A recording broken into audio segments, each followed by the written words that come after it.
Hello friends, स्वागत है आपका हमारे यूट्यूब चैनल पर। दोस्तों, एक बार एक आलसी व्यक्ति ने गौतम बुद्ध से कहा, मुनिवर, मुझे बहुत आलस होता है, जिसके कारण मैं अपने जीवन में जो करना चाहता हूँ वह नहीं कर पाता हूँ, इसलिए मुझे कोई रास्ता बताएं। बुद्ध ने उस आदमी से पूछा, क्या तुम मानते हो कि तुम्हें आलस है? तो उस व्यक्ति ने बुद्ध से कहा, हाँ मुनिवर, सिर्फ मैं ही नहीं बल्कि मेरे पूरे गांव के लोग कहते हैं कि मैं बड़ा आलसी हूँ। बुद्ध उस व्यक्ति से कहते हैं, लेकिन तुम्हारे पास कोई सबूत है क्या कि तुम आलसी हो? उस व्यक्ति ने हाँ में जवाब दिया। फिर गौतम बुद्ध उस व्यक्ति से पूछते हैं, तुम्हारे पास इसका कोई प्रमाण है क्या? व्यक्ति बोलता है, मुनिवर, मुझे पता है कि व्यायाम मेरे स्वास्थ्य के लिए अच्छा है, लेकिन मैं व्यायाम भी नहीं कर सकता क्योंकि मेरा आलस मुझे सुबह जल्दी उठने नहीं देता है। गौतम बुद्ध कहते हैं, अरे तुम ऐसे आलस से परेशान हो? व्यक्ति ने कहा, हाँ मुनिवर। बुद्ध ने कहा, लेकिन क्या तुम जानते हो कि आलस क्या है?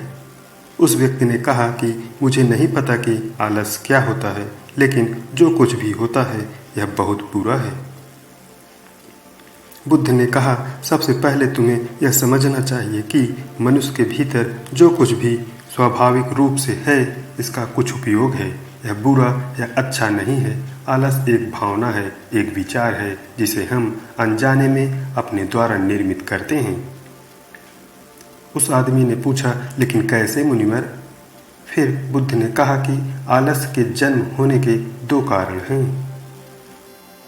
पहला शारीरिक और दूसरा मानसिक। जब हम अपने शरीर को ऐसा भोजन देते हैं जिसमें अपने आप में जीवन शक्ति न हो तो हमारे शरीर में सुस्ती पैदा हो जाती है, क्योंकि यह शरीर ऊर्जा से चलती है और जैसा हम इसे ऊर्जा देते हैं वैसा ही व्यवहार करता है।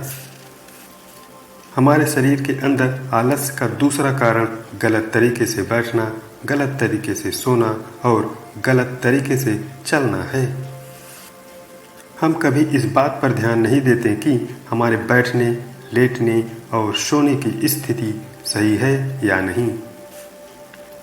अगर हम बौद्ध भिक्षुओं को देखें तो पाएंगे कि जब वे बैठते हैं तो उनकी रीढ़ सीधी होती है। जब वो सोते हैं तो उनके शरीर के किसी भी हिस्से में दबाव नहीं होता है और जब वो चलते हैं तो उनके दोनों कदमों के बीच में एक तालमेल होता है। शारीरिक स्तर पर आलस का तीसरा कारण सुबह जल्दी न उठना है। यह सुनकर वह व्यक्ति कहता है कि हाँ मुनिवर, मैं सुबह जल्दी नहीं उठ पाता हूँ। यह सुनकर बुद्ध मुस्कुराते हैं और कहते हैं, तुम सुबह उठ सकते हो जब तुम रात में सोने का सही समय निर्धारित करोगे। तब प्रत्येक व्यक्ति को अनुशासन का पालन करना होता है, क्योंकि अनुशासन हमारे जीवन में संतुलन लाता है। मानसिक आलस्य का पहला कारण हमारी गलत मान्यताएं हैं। हमें लगता है कि हम पिछली बार ऐसा नहीं कर पाए थे, इसलिए इस बार भी हम ऐसा नहीं कर पाएंगे। जब हम अपने को काबिल नहीं समझते हैं तो आलस्य अपने आप हम पर हावी हो जाता है। फिर बुद्ध ने कहा, तीसरा कारण मन की स्पष्टता का अभाव है। मान लो तुम जंगल में खो गए हो और शाम हो गई है और तुम नहीं जानते हो कि तुम्हारा घर किस दिशा में है, तो ऐसे में क्या तुम आलसी होकर बैठ जाओगे या अपने घर की तलाश में निकल रास्ता ढूंढोगे? उस व्यक्ति ने कहा, मैं घर की तलाश में निकलूंगा। तभी बुद्ध ने कहा, बहुत कोशिश करने के बाद भी अगर घर का रास्ता नहीं मिला तो क्या करोगे? व्यक्ति ने कहा, फिर भी मैं इसे ढूंढता रहूंगा क्योंकि मेरे पास कोई दूसरा विकल्प नहीं है।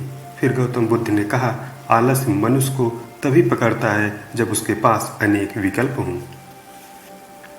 तो इस बात को समझ लो कि आलस तुम्हें वह काम करने से रोकता है जिसके करने का कोई बड़ा कारण नहीं होता। तभी उस व्यक्ति ने बुद्ध से कहा, धन्यवाद मुनिवर, अब मुझे आलस का सारा खेल समझ आ गया है।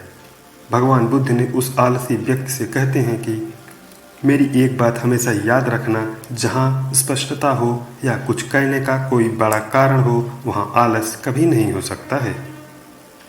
दोस्तों, ये वीडियो कैसा लगा मुझे कमेंट करके ज़रूर बताएं। Thanks for watching.